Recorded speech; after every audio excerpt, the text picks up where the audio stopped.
A fondo. Es un placer estar en este foro para conversar con el diputado Donovan Rito García en este primer informe de actividades legislativas, todo un diagnóstico de un trabajo de gestión, de información, de hacer que se cumplan las leyes, de un nuevo marco de cómo informarle a los ismeños, a los ciudadanos, de qué es lo que se hace en el Congreso del Estado de Oaxaca. Así que pues qué gusto, Donovan, que estés con nosotros. Hola Connie, ¿cómo estás? Un saludo a todo el auditorio. Pues muchas gracias por permitirnos tener este diálogo y sobre todo un diálogo comunicacional con nuestra gente del Istmo en este marco del primer informe de actividades legislativas y de gestión. Tú sabes que ahora la ley nos obliga a todos los diputados a rendir un informe y en esta ocasión pues quise que fuera a través de la comunicación, a través de los medios de comunicación, dejando un poco a un lado el viejo esquema, ¿no? Cuando se hacían los mítines que se disfrazaba de informe, pero terminaba siendo un mitin que al final de cuentas la gente ni le ponía atención. Entonces yo creo que algo de lo que yo quiero revalorar un poco es la actividad del diputado, que yo estoy consciente que dentro del gremio de todos los políticos el peor catalogado es un diputado, ¿sí? Sí, y te lo digo porque hay una diferencia entre lo que es, por ejemplo, un gobernador o un diputado local, un presidente de la República que un diputado federal. ¿Por qué? Porque el presidente, el gobernador y un presidente municipal ejercen recursos, hacen obras, apoyan, y el diputado lo único que hace es legislar los presupuestos para que el presidente de la República, el gobernador o un presidente municipal esté apoyando con obra pública. Entonces, sí, claro, esa es la diferencia un poquito, que es importante que la gente sepa de las leyes que uno hace y bueno, es parte de esta revalorización, pero a veces cuando los diputados no plantean, no informan, no comunican a la gente, pues todavía sigue mal esa percepción de la figura del diputado, ¿no? No, claro, y además yo creo que es un tema muy complejo porque en términos generales ahorita, bueno, los actores políticos a nivel nacional, bueno, traen situaciones adversas, ¿no? A nivel general, independientemente del partido que se represente, hay una serie de situaciones que vienen todavía a desfavorecer el trabajo responsable de muchos legisladores. Tú lo has dicho muy bien, bueno, es muy diferente ser un presidente municipal a ser ya un diputado. Y en ese tema, precisamente, bueno, pues llegas a la vicepresidencia de la Cámara, que esto es muy importante porque ya es otro contexto y otro nivel de responsabilidad. Háblame un poco de eso, por favor.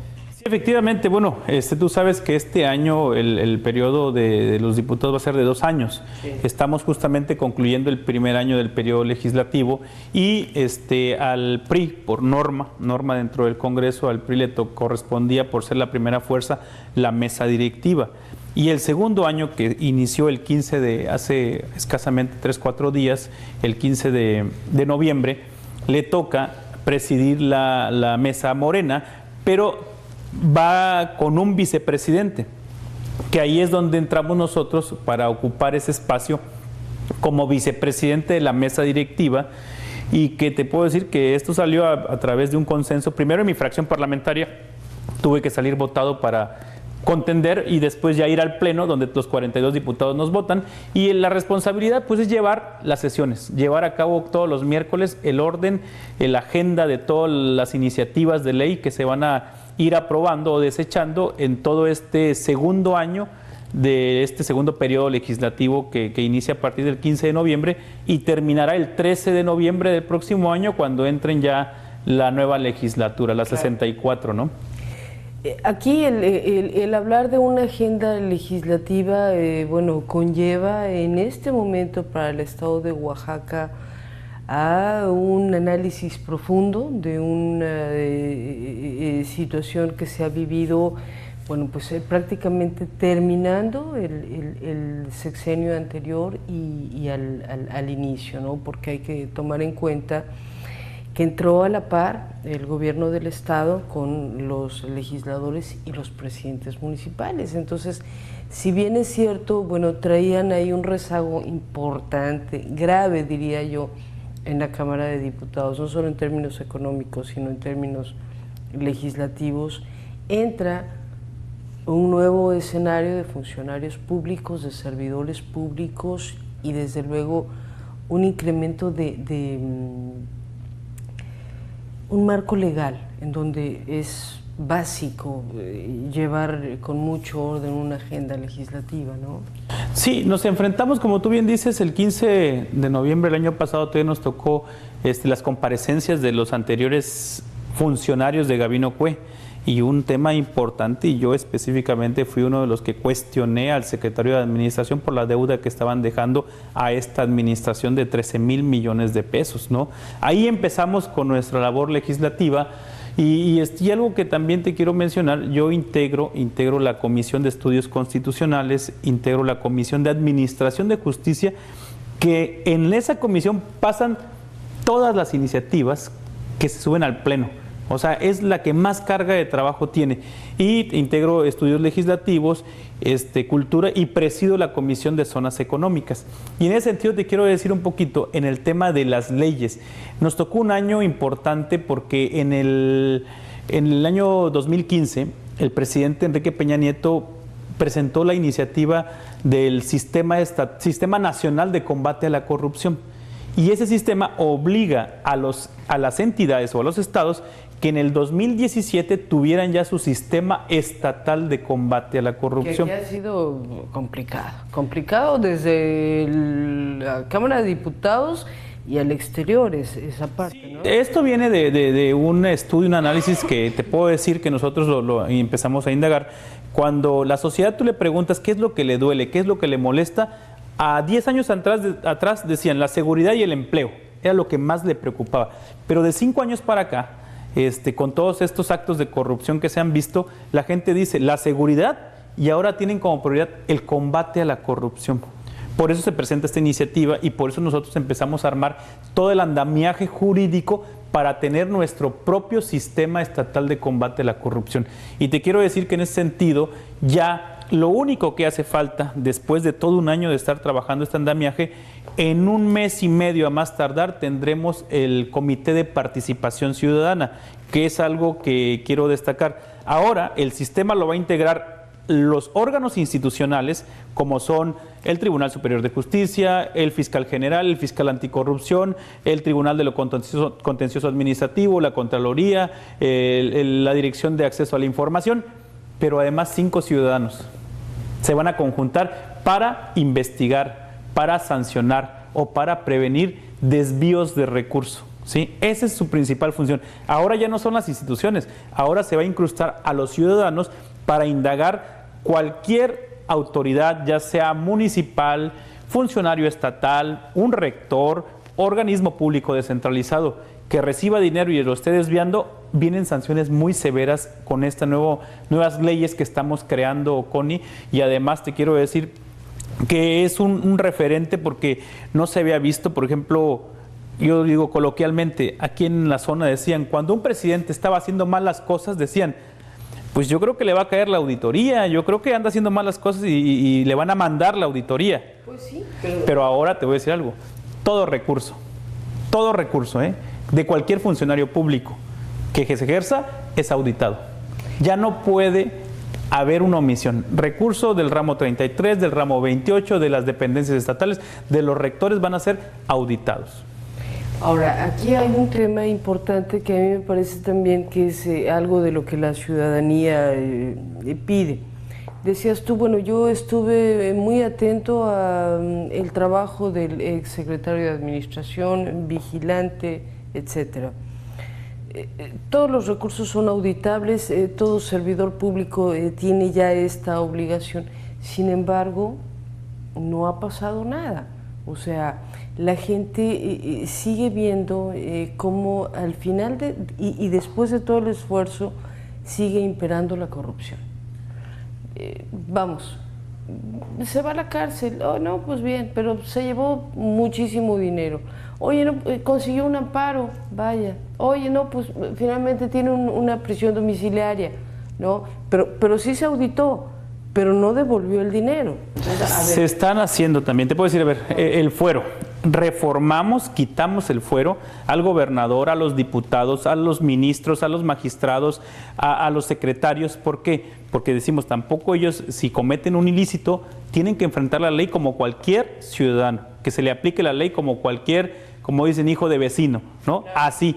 Y se quitó el fuero, sí, es un tema que también es una reforma constitucional que aprobamos nosotros los diputados. Pero también dentro del tema de los bienes, hay una ley que ahora se les va a confiscar los bienes a las personas que malversen el recurso público. No, como tú lo dices, no solo es la cárcel, sino se le va a confiscar los bienes, algo como lo que está pasando con el tema del narcotráfico, ¿no? No solo se sanciona, sino también se confiscan los bienes para que pasen al erario público y que puedan ser utilizados para otros fines, ¿sí? Fines, por supuesto, de beneficio social. Entonces, eso también se hizo la adición y se hizo las reformas. Pues digo que es un andamiaje jurídico muy grande. Claro. Acabamos de tener un ejemplo. La Suprema Corte de Justicia inhabilitó al delegado en la Ciudad de México, algo que no se había visto, que la Suprema Corte inhabilitara a un delegado por no pagar unos laudos. ¿Sí supiste?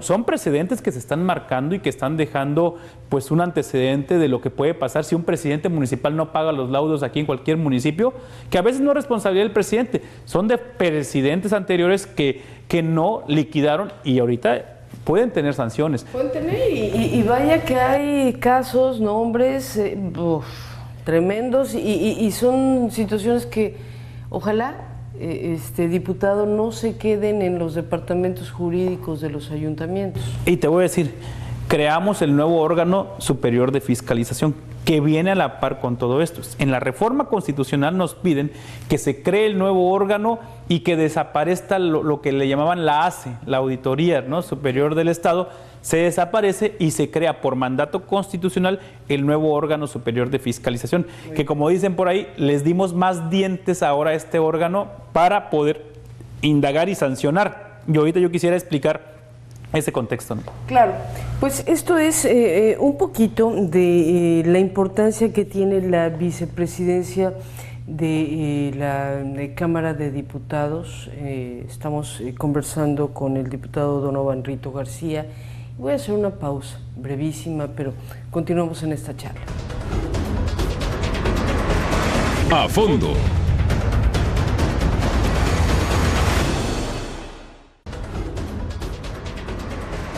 A fondo. Qué importante en este momento para un estado como Oaxaca el tener información sobre el trabajo que hace la fiscalización del ejercicio de recursos públicos. De verdad que es una necesidad porque, ya lo decía el diputado Donovan, bueno, la demanda ciudadana a través de las redes sociales, a través de las nuevas tecnologías, con mucho más frecuencia exige y demanda precisamente un trabajo responsable y en ese sentido, bueno, pues el órgano superior, diputado, platícanos por favor sobre esta importancia de fiscalizar recursos públicos. En esa misma reforma del 2015 también nos mandata hacer una renovación y crear nuevos órganos con más dureza en las sanciones, en las investigaciones, y se crea el nuevo órgano superior de fiscalización. Se desaparece lo que era la ACE, la Auditoría Superior del Estado, la Auditoría del Estado, y se crea el órgano superior de fiscalización. A ese órgano se le dotan de más herramientas. ¿Por qué? Porque se crean tres figuras, tres subauditores. El subauditor para auditar a dependencias del gobierno del Estado, organismos descentralizados, desconcentrados y universidades, por una parte.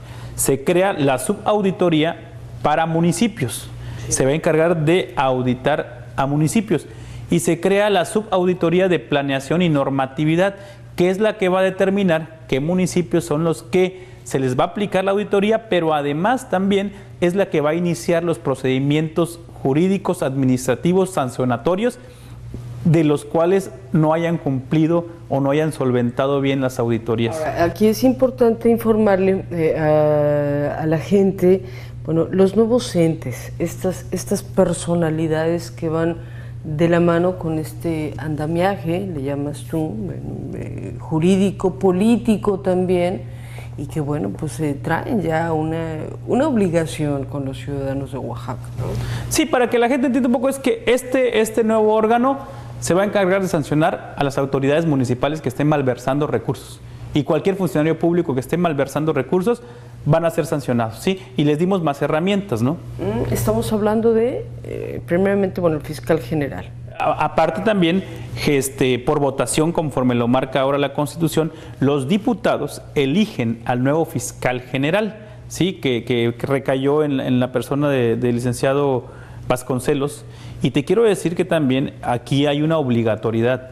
Él tiene en unos días más que rendir su informe de actividades de cómo ha combatido, ha perseguido o ha hecho el trabajo de procuración de justicia. Hemos tenido informes, por ejemplo, que él ya dictaron sentencia a 16 feminicidas, que en un informe preliminar que nos está mandando a los diputados ya nos hizo llegar esa información. Ha hecho muchas detenciones que ustedes han dado cuenta de aquí a través de los medios de comunicación, y se está aplicando la ley, ¿sí? Veníamos de un estado totalmente anárquico, quiero decirlo, desorden, y poco a poco se ha ido pues dando pasos o detenciones importantes, por una parte. Por otra parte, también se crea la Fiscalía Anticorrupción. Ya va a haber un fiscal exclusivamente. Después de ese sistema, si hay alguien que está malversando, la investigación la va a hacer el fiscal anticorrupción, que ya fue nombrado por los diputados también y que ya está en funciones y que ya está haciendo su trabajo. También se crea la fiscal, porque recayó en una mujer la responsabilidad, la fiscal electoral. Tú sabes que el próximo año es un año eminentemente electoral, hay elecciones concurrentes como es presidente de la República, Senado, diputados federales, diputados locales y presidentes municipales, y ahora la nueva ley también que aprobamos los diputados, la nueva ley electoral estatal que se va a aplicar para porque recordarás que la anterior legislatura no la aprobó. No la aprobó. Nosotros la aprobamos, la nueva ley electoral que va a regir el próximo proceso, y le aparejamos a esa ley a la fiscal electoral, que aparte va a sancionar también cualquier delito electoral que se cometa del orden común, porque aparte está la FEPADE para los delitos de las elecciones federales, pero ella va a sancionar las elecciones estatales, como es en este caso diputado local y presidentes municipales. Claro. Fiscalías especializadas recaería en estas personalidades que me estás... Son fiscalías especializadas, ¿no? Efectivamente. Son fiscalías especializadas, son nuevos esquemas de trabajo muy necesarios, pero yo te preguntaría algo aquí, diputado. Efectivamente, bueno, veníamos a lo mejor de un sistema anárquico, podríamos considerarlo, pero también veíamos entonces una oposición en aquel momento de un PRI, que fueron ustedes cuando estaban en el anterior sexenio.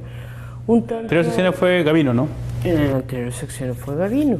Entonces veíamos de alguna manera ese trabajo del Congreso pues muy gris, muy plano, no hubo una oposición, y eso entonces lleva a citar lo que tú dices, un trabajo anárquico y un desorden, hablando precisamente de estos temas tan importantes como es la Fiscalía General, estas fiscalías. O sea, a la gente no la puedes engañar. No, estamos entendiendo que, bueno, están ustedes asumiendo desde la vicepresidencia de la Cámara hasta la militancia con responsabilidad. Sí, fíjate que el nivel de la política, a diferencia de otras legislaturas o de otros sexenios, ha ido subiendo. Y te quiero poner un ejemplo que acabamos de ver. El 15 de noviembre el gobernador fue a presentar su informe. Y quiero poner como ejemplo porque fue al seno del Congreso que se construyó esto que fue a hacer el gobernador. Si hacemos memoria, de 10 años para atrás mandaban al secretario general de gobierno a entregar el informe. Entregaba y se iba.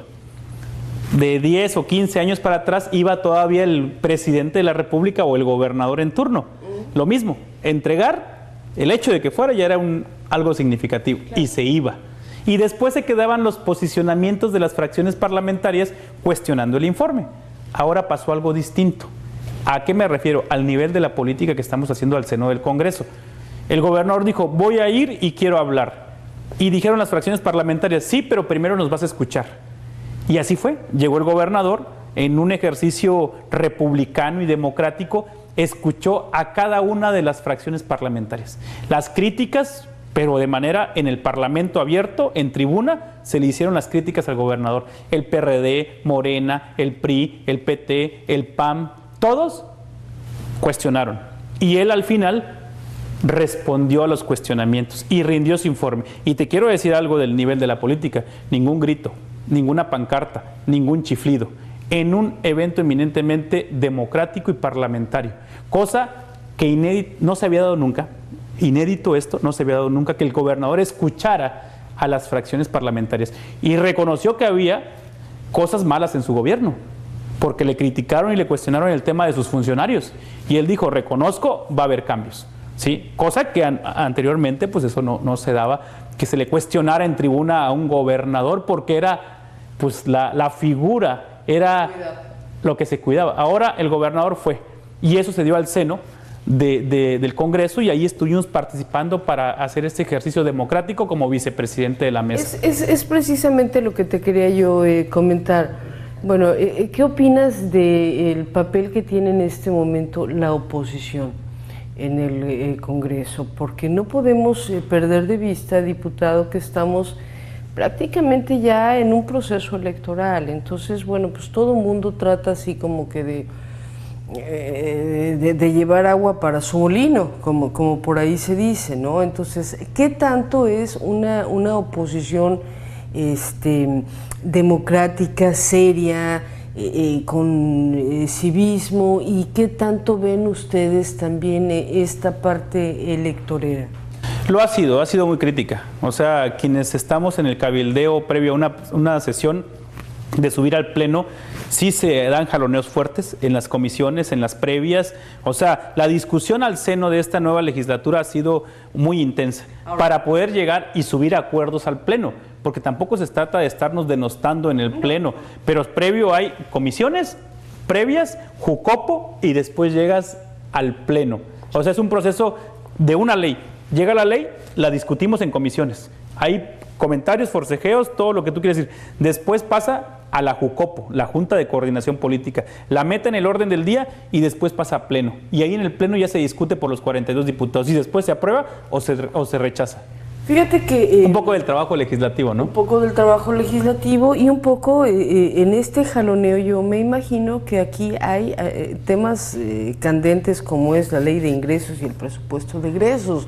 O sea, siempre que hay que hablar de los dineros, pues no solo en el Congreso, en todos lados. Hasta en la casa. Pues, empezando por la casa hay jaloneo, pero hablando de Oaxaca, con tantos problemas, ¿qué pasó? Yo quisiera De manera breve. y poner este ejemplo de la casa, hablando de la casa, el ejemplo de lo que hacen los diputados. La ley de ingresos y el presupuesto de egresos. Técnicamente la gente dice, no le entiendo al diputado, ¿qué está diciendo? Pues le quiero poner un ejemplo. En la casa, el esposo que trabaja de albañil va y cobra su semana de 1,500 pesos. Ese es el ingreso a la familia, el ingreso, ¿sí? Y la señora agarra y dice, ya recibí la semana y vamos a hacer los gastos en comida, en transporte, en pasaje, en escuela. Eso es el egreso, lo que sale. El esposo lo ingresa y la señora lo saca, ¿no? A través de los gastos. Lo mismo hacemos los diputados. Una ley de ingresos. Vamos a ver cómo se van a cobrar los impuestos a las empresas, a las personas físicas, a las personas morales. Y partiendo de eso, se hace el presupuesto de egresos. ¿Cómo se va a gastar? ¿En qué rubros? ¿Y cómo nos va a ir? Pues este año, te quiero decir, este año, a nivel federal se acaba de aprobar el presupuesto de egresos de la Federación. Hubo un 12% de incremento, 101,000 millones de pesos. Ese presupuesto federal nosotros lo tenemos que empezar a trabajar para hacer un presupuesto equitativo. ¿Cuánto le vamos a dar al YEPO? ¿Cuánto le vamos a dar a SEDAFPA? cuánto le vamos a dar a Cotran, cuánto le vamos a dar a Economía, cuánto le vamos a dar, o sea, se distribuye en todas las dependencias estatales. ¿Para qué? Para que cuando vengan los programas de créditos para los empresarios, es recurso que aprobamos los diputados. Para que cuando llegue el fertilizante al campo, es recurso que aprobamos los diputados. Un poquito ese es el ejemplo que a veces nuestra gente no entiende de una labor de un diputado. Pues nosotros hacemos eso, el ingreso y cómo se va a distribuir equitativamente con todas nuestras comunidades, agencias, barrios, municipios, ¿no? Sí, claro, que además coincides conmigo, diputado, no hay recurso, no hay dinero que alcance, menos para Oaxaca, ¿no? Si nos ponemos a revisar procesos anteriores de gobierno, malas administraciones, mal manejo, desvío de recursos, vamos a dejar esa parte. Finalmente Oaxaca sigue todavía adoleciendo de mucho recurso para poder salir adelante de un rezago que se tiene en infraestructura, en educación, en salud, en muchos temas, ¿no? Entonces, a mí me parece muy importante finalmente regresar al tema original, la importancia de tener una discusión en términos diplomáticos con civismo en el Congreso, que es lo que creo que se ha logrado hasta este momento, ¿no? Así es. Nos vamos a una pausa. Regreso. Estamos conversando con el diputado Donovan Rito García. Volvemos. A fondo.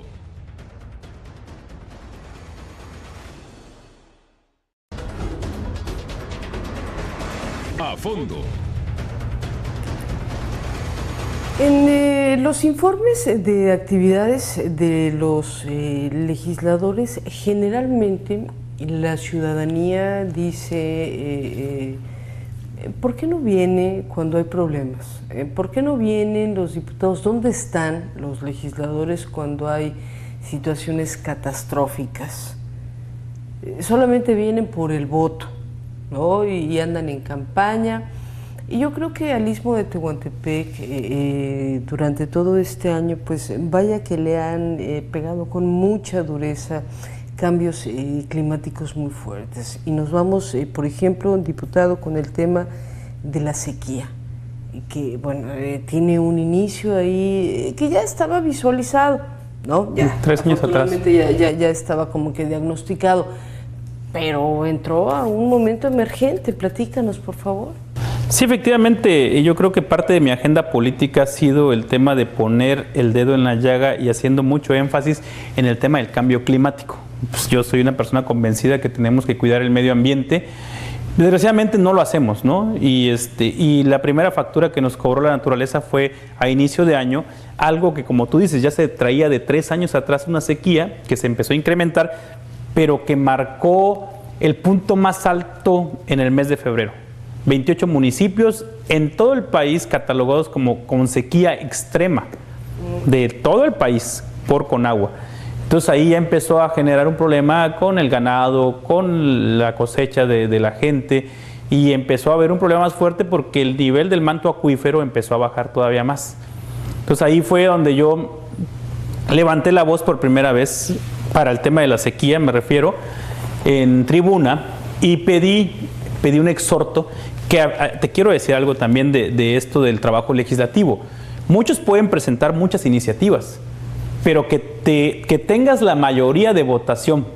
Por ejemplo, un exhorto. Para que un exhorto pase de urgente y obvia resolución, que es el tecnicismo parlamentario, es porque los 42 diputados votaron a favor. Sí. Sí, y casi la mayoría de los exhortos que he presentado han sido votados por mayoría. Y en aquel entonces fue el tema de la sequía, donde todos los diputados se solidarizaron con mi punto de acuerdo, donde le pedíamos al presidente Peña Nieto que declarara zona de desastre por sequía. Y le pedí al gobernador que hiciera la solicitud de declaratoria de emergencia por sequía atípica, que en el Fonden y en las reglas de operación del Fonden nunca en el estado se había activado. No se consideraba como atípica. Extrema, pero me refiero a que en el Fonden hay un apartado donde hay recursos por sequía extrema. Fue la primera vez que el Fonden se activó. Siempre el Fonden se activaba por lluvias, por huracanes, ¿sí? Cuando había destrozos por intensas lluvias. Pero en esta ocasión era un fenómeno natural que era la sequía. Entonces se activó, el gobernador me tomó la palabra, me dijo, vamos Donovan a Jalapa del Marqués. Recordarás que en Jalapa del Marqués, desde ahí hizo la solicitud de declaratoria de emergencia, sí, claro, con los presidentes, porque la presa estaba al 10% de su capacidad. Y el presidente, a través de Conagua, pues bueno, mandó a hacer el estudio y Conagua dictaminó que efectivamente había una sequía extrema que estaba afectando. Y de ahí vino un recurso que pues benefició a ciertos sectores. Efectivamente, hubo un recurso por 132 millones que se activó de recurso de Conagua, 132 millones para ayudar a los sistemas de agua potable de algunas ciudades del Istmo, ¿sí? Pozos, en Tehuantepec un pozo. Aquí los pozos de Salina Cruz fueron también parte de ese recurso de Conagua, yo vine con el gobernador a arrancar, y espero que estén los trabajos de ese recurso. Fueron 132 millones para varios municipios del Istmo de Tehuantepec que se activaron por ese recurso de Conagua, y fueron 55.5 millones para infraestructura hidroagrícola, que era el tema de los pozos Noria sobre el distrito de riego, que también ellos se veían muy afectados porque al la presa no tener agua, pues no tenían el riego que cotidianamente tenían. Claro. Ahora, fíjate algo importante. Este año, híjole, ha sido de todo un poco, ¿no? Después de una sequía extrema, nos vamos a las inundaciones. O sea, Beatriz y Calvin, qué barbaridad, que cómo han dañado al Istmo y cómo han dañado a Oaxaca, y vuelve nuevamente el Congreso, a través de la responsabilidad que tú tienes, a poner el tema en la agenda legislativa. Efectivamente, en aquel entonces yo recuerdo que Beatriz y Calvin, ahí fue lo del cambio climático. De la sequía tan intensa, de estar al 10%, en 10 días, con esas dos tormentas tropicales, la presa pasó a 105 de su capacidad. O sea, de estar casi vacía, se llenó en 10 días. Ese es el cambio climático. Pero en ese cambio climático, pues afectó a mucha gente que tenía sus parcelas, pero nada más te puedo decir, el puente de Tequisquitlán. ¿Sabes cómo afectó la economía del Istmo el tener paralizada la vía de comunicación con la capital? Y eso fue producto de esas tormentas tropicales. Y en aquel entonces yo presenté otro punto de acuerdo. Yo decía, solicito a los ayuntamientos que busquen seguros catastróficos. ¿A qué me refiero? Así como tú aseguras tu carro, también el municipio puede asegurar a su población con seguros catastróficos. ¿Para qué?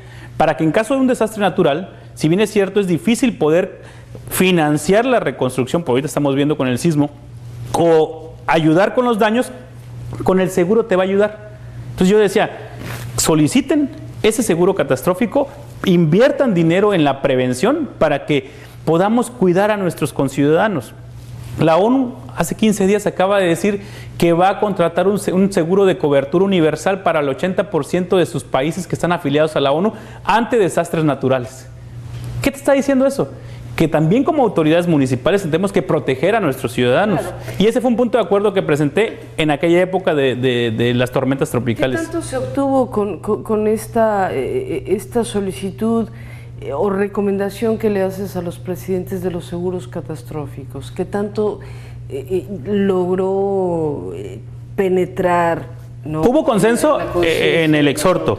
Aquí es un tema que lo tiene que retomar la Secretaría de Finanzas para hacer acuerdos con los presidentes municipales, y si está en su interés, porque tampoco no podemos obligarnos, debe estar en su interés del presidente y hacer conciencia y decir, sí le voy a entrar con gobierno del estado para contratar un seguro catastrófico y poder proteger a nuestra ciudadanía. Y te puedo poner ejemplos, gente que perdió sus parcelas sobre la Página 1 y Página 2 en Tequisquitlán, que el río, ahí anduve recorriendo y caminando con la gente, arrasó sus limonares. Gente que cuando la presa de aquí desfoga agua sobre Santa María, Santa Cruz, pues les arrasa sus enseres domésticos, ¿sí? Y te puedo ir nombrando muchos ejemplos. Allá en Juchatengo, ahora, donde hace 20 años pasó el Paulina, no tuvieron el cuidado, se volvieron a asentar viviendas sobre el mismo cauce. Y pues llegó ahora el Calvin y Beatriz y volvió a arrasar. Ahora, es responsabilidad también de los municipios hacer la cultura de la prevención. La prevención y la protección civil.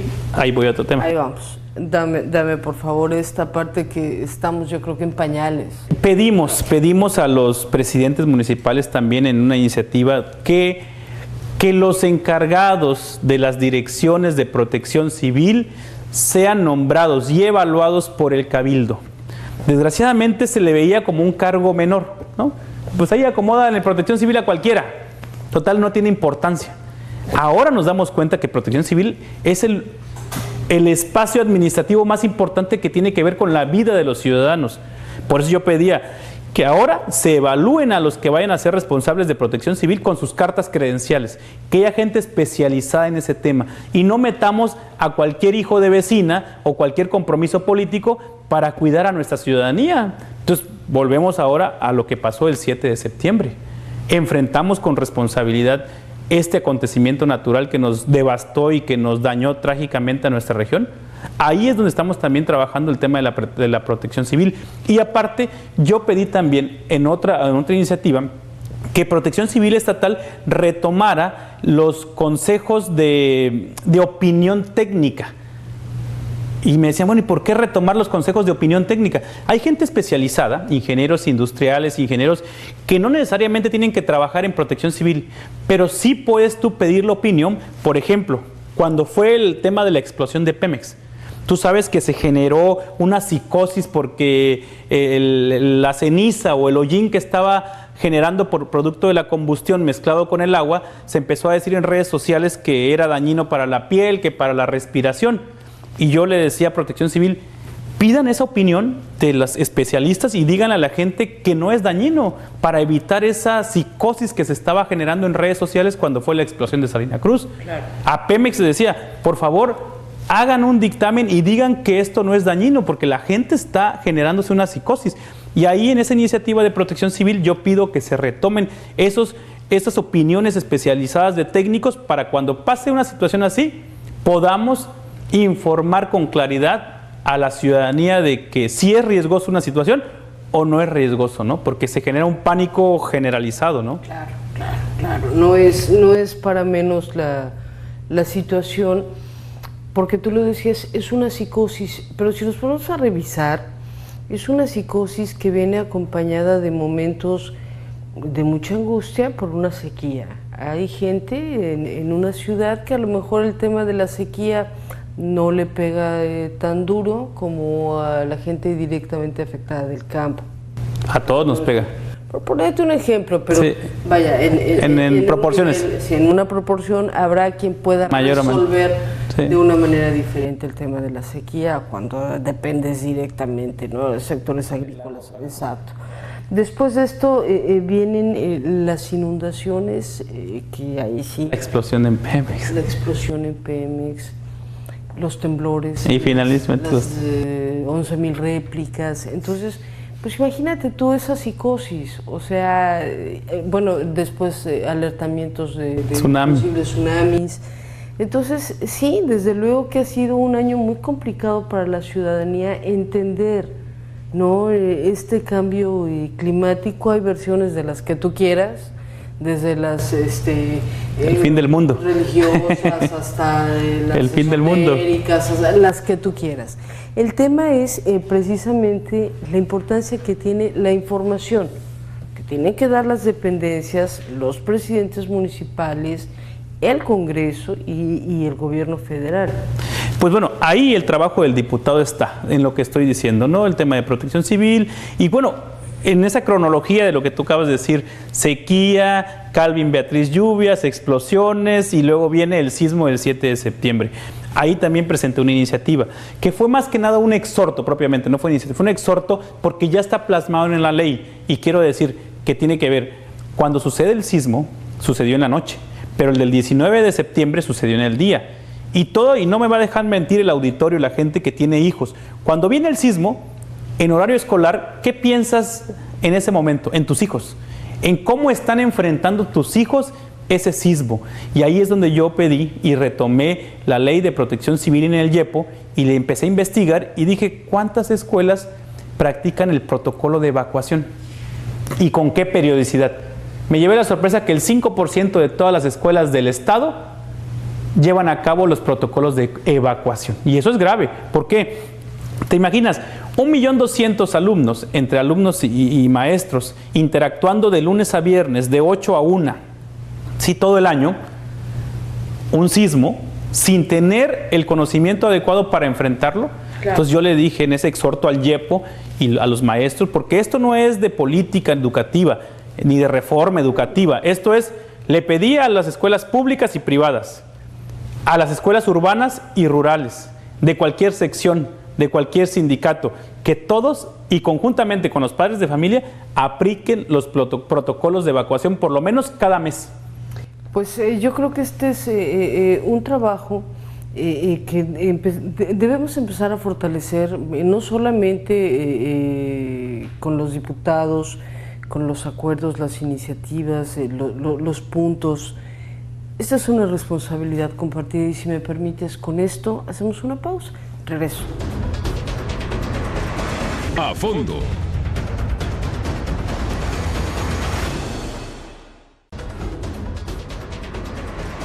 A fondo. Yo creo que uno de los temas muy importantes en este primer informe me parece que es el de las zonas económicas especiales. Si bien es cierto, los medios de comunicación o algunos medios de comunicación hemos jugado un papel crítico, real, con apertura de información de qué es una zona económica especial, el tiempo en que realmente pudiera haber un beneficio, las lagunas que todavía hay y sobre todo después de que el propio gobierno federal a través del presidente municipal, bueno, pues hace una declaratoria para Puerto Chiapas, para Lázaro Cárdenas y para Coatzacoalcos.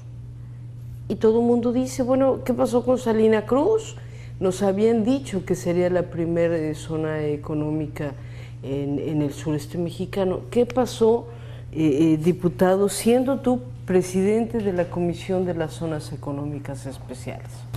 Efectivamente, Connie, hace pues ¿qué? Mes y medio el presidente de la República anunció 3 zonas económicas y pues mucha gente, igual a mí me preguntaba, oye, ¿quedamos nuevamente fuera por el sismo? ¿Por qué situación se está pasando esto? ¿No? Que la gente se desmoralizó porque tal parecía que iba a darse la zona económica.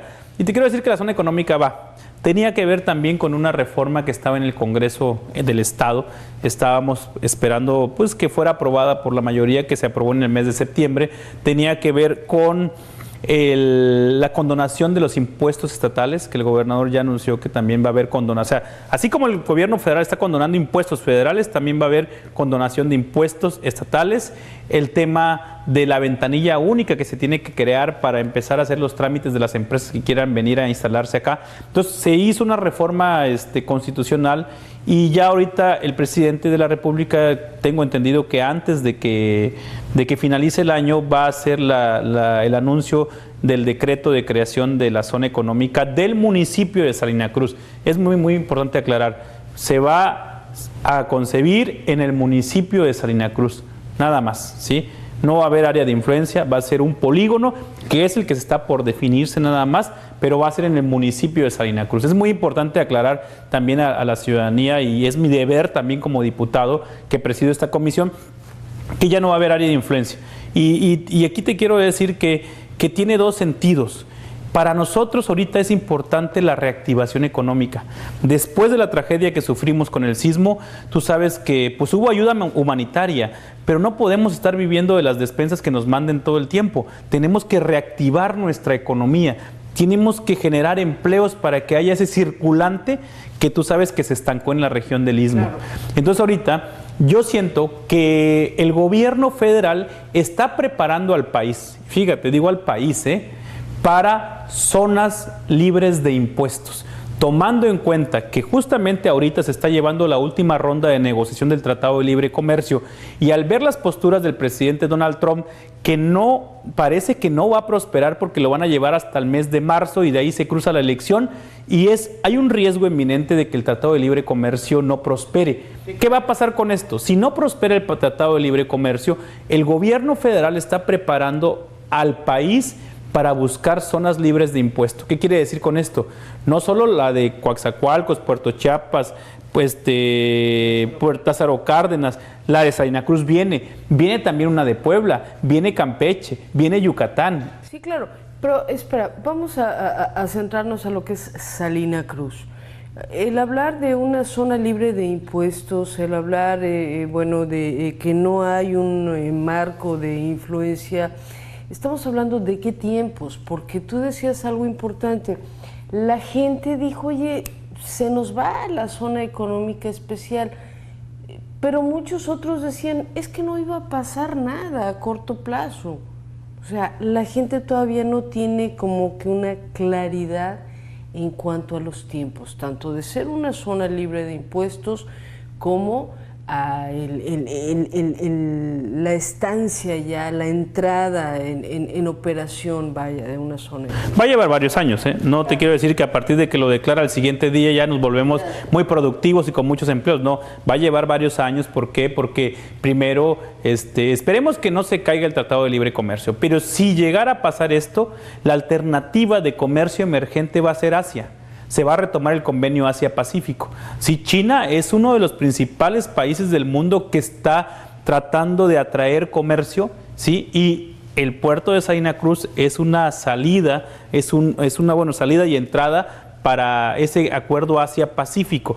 Entonces, si se decreta, se empezará a invertir en infraestructura. ¿Por qué? Porque tenemos que terminar la autopista, tenemos que modernizar el puerto de Salina Cruz y bueno, tenemos que ampliar el aeropuerto. Son las tres, la conectividad marítima, aérea y terrestre. Pero lo más importante es que esto ya se decrete, porque en tanto no se decrete, en tanto no haya ese documento oficial que le digas al empresario, aquí en esta zona ya hay condonación de impuestos para que tú puedas venir a invertir y a generar empleos, ¿sí? Entonces es un tema, yo creo que sí se va a ir dando con los años, pero se va a dar y es un tema importante que tenemos que prepararnos, porque aquí viene la otra parte. No es todo es el empleo, no todo es el desarrollo económico, viene la otra parte. Acabo de estar en una reunión con el Banco Interamericano que estuvo aquí en Salina Cruz y me invitó a participar en un foro de mucha importancia. El Banco Interamericano decía, hay un desorden ya en Salina Cruz, hay un problema del agua, hay un problema en los municipios aledaños de la basura que se deposita a cielo abierto, hay un problema de las aguas negras.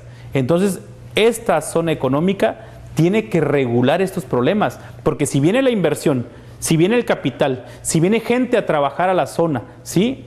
¿Qué va a pasar si empieza a poblarse más la franja Tehuantepec-Salina Cruz? Y no le damos el cuidado a la basura, y no le damos el cuidado al agua potable. Y aquí quisiera hacer un comentario, diputado. ¿Qué tan importante es entonces la responsabilidad que tiene un cabildo? Hablando precisamente de estos foros como las ciudades emergentes, ¿no? Que es la reciente actividad que se tuvo, donde vemos que de repente, bueno, las propias autoridades municipales, o cuando menos en algunos casos, son rebasadas. Es decir, no tienen la información de la importancia que es una ciudad emergente, una zona económica especial. Entonces, es complicado para el Congreso finalmente, ¿no? No, yo creo que tenemos que preparar a todas las autoridades. O sea, el desarrollo que viene no es menor. Va a haber recursos para infraestructura por parte del gobierno federal. Decía la gente del Banco Interamericano, la conectividad de Tehuantepec y Salina Cruz se va a ver rebasada en mucho. Si tú circulas ya ahora con el Buen Fin, nada más del tramo de la Noria a la costera, es un caos muy grande. Entonces tenemos que prepararnos para esa conectividad, para que toda esa gente que va a llegar y que va a empezar a generar empleo, pues tenga esas facilidades. ¿Dónde se van a concentrar las unidades habitacionales para la gente que tenga que pedir vivienda? ¿Dónde vamos a depositar la basura de toda la gente que siga generando el desarrollo? ¿Dónde vamos a depositar el agua negra de nuestros sanitarios y vamos a seguir contaminando nuestro subsuelo, que de los pozos de agua son de donde sacamos el agua para el uso cotidiano? Y lo más grave, perdona que te interrumpa, es que en este momento efectivamente las autoridades de los diferentes niveles se han visto rebasadas por la catástrofe del temblor y de las réplicas. Es decir, no te ha dado la oportunidad de seguir con tu plan municipal de desarrollo porque pues estás entre las demoliciones, entre el levantamiento de los escombros, entre las aulas provisionales para regresar a clases, entre volver a sacar adelante un mercado que es una zona de comercio, entre las fugas de agua, todos los colapsos que hay. Entonces, pues vaya que es un tema. O sea, decir, nadie está preparado, ninguna familia, ningún gobierno en el mundo está preparado para esta dimensión de catástrofe que vivimos en el Istmo. Es mentira hacia alguien, ningún gobierno, ¿eh? Y lo estás viendo en la Ciudad de México, y lo ves en Estados Unidos, y los ves en Haití, que aún todavía no pueden, después de 15 años, resolver su problema. Claro. O sea, ningún gobierno. Que aquí yo también quisiera abonar algo al tema del trabajo legislativo. Nosotros aprobamos un crédito sí, es en deuda que el gobierno del Estado va a adquirir, donde se le dieron 1,200 millones de pesos liquidez para las tarjetas que se están repartiendo, ¿sí? Pero sí, eso no resuelve el problema. No, claro. Nos va a llevar, y hay que decir, yo escuchaba la declaración de Mancera, a Mancera le va a llevar 7 años, dice él, ¿sí? La reconstrucción. Tenemos que estar preparados porque esto no va a ser de la noche a la mañana, claro. Nos va a costar, pero tampoco podemos dejar a un lado el tema de zonas económicas, por supuesto, porque eso le va a dar un dinamismo a la economía, ¿sí? Y va a haber recurso e inversión para ir levantando el mercado, que ya por ahí tengo entendido que hubo un anuncio de una inversión de una fundación o una persona de la sociedad civil que va a construir el mercado. Así es. Entonces, eso es bueno, pero la zona económica tiene que seguir y tenemos que darle, yo digo, la zona económica no es una amenaza, es una oportunidad, y lo hemos visto en varios lugares. Lázaro Cárdenas, yo pongo como ejemplo Cancún. Cuando empezó Cancún hace 40 años, todos pensaban que era Cancún. Ahora ya no es Cancún, ahora es la Riviera Maya. ¿Qué quiere decir? Si el tema es Coatzacoalcos, Salina Cruz, el inicio del primer paso va a ser Salina Cruz, pero por añadidura todo el desarrollo se va a dar en el tema vía férrea, en el tema aeropuerto, en el tema carretera, en el tema marítimo, claro. Sí, pero tenemos que permitirlo. Si seguimos con nuestras estructuras mentales de no permitir el cambio, el desarrollo, pues vamos a seguir igual. Yo creo que es una oportunidad y los mercados internacionales lo están marcando. Yo espero que no se caiga el Tratado de Libre Comercio, pero si pasara, el Istmo y la ubicación geográfica de Coatzacoalcos y Salina Cruz se va a volver un punto estratégico para el mercado internacional. Desde luego. Yo creo que, bueno, el trabajo aquí está, hemos platicado en este programa de algunos temas que nos parecían importantes de dar a conocer y de difundir, ocupando, como lo decíamos desde el principio, bueno, pues estos nuevos esquemas que la ley permite para que los legisladores, a través de los medios de comunicación, le hablen de frente a la ciudadanía. Y yo te agradezco mucho el que hayas estado con nosotros. Te vemos satisfecho, con muchos retos por delante todavía y muy responsable de ese trabajo legislativo, Donovan. Muchas gracias. No, al contrario, Connie, pues la verdad, involucrado en los problemas de nuestra región. Yo creo que más que nada hay que estar permanente involucrados, escuchando los problemas de nuestra sociedad y tratando de buscar soluciones o alternativas de resolver los problemas. Entonces, yo creo que este cargo de diputado he aprendido mucho, pero no he dejado de gestionar, como tú ya lo escuchaste, ya lo platicamos, en beneficio de muchas cosas que la gente a veces no sabe, pero que con este ejercicio, como tú lo comentas, estamos informando de cara al pueblo, de cara a nuestra región del Istmo, y pues bueno, con el apoyo de la ciudadanía que nos dio hace un año, pues seguimos en este segundo año legislativo, ahora como vicepresidente y con muchos retos por delante para desarrollar nuestra región del Istmo. Qué bueno, pues ha sido un placer ocupar estos espacios para difundir información importante, interesante del dominio público. Es ya una obligación como ciudadanos el también buscar la información de lo que hacen nuestras autoridades, nuestros legisladores, y bueno, pues ha sido un placer. Muchas gracias. Hasta la próxima.